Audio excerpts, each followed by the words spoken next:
તુલસી કેવી રીતે માનવના આરોગ્ય માટે કામ કરે છે? નિત્ય સવારે ઘી ઉમેરીને દીવો કરો. હું તો ઘણા ઘરે જાઉં ને ખાલી વાટ ઘી વાળે કરીને દીવો કરી નાખે. એક ચમચી ઘી કદાચ આપણા પેટમાં ઓછું જશે તો ચાલશે, પણ હંમેશા ઘીનો દીવો ઘરમાં કરો. તુલસીના ક્યારે કરો?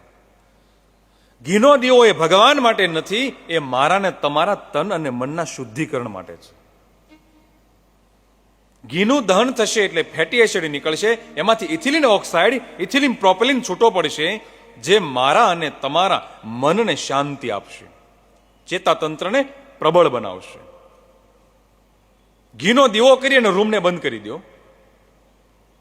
15 મિનિટ પછી એ રૂમની અંદર જઈ અને તમે જે દેવી દેવતાને માનતા હો, જે ઈષ્ટદેવને માનતા હો, જે કુળદેવીને માનતા હો, એના નામનું સ્મરણ જપ કરવા લાગો. ડાયરેક્ટ કોસ્મિક એનર્જી તમારા અધિષ્ઠાતા દેવ પાસે પહોંચી જશે અને ત્યાંથી રિફ્લેક્શન તમારી પાસે આવી જશે. આ ઘીની તાકાત છે.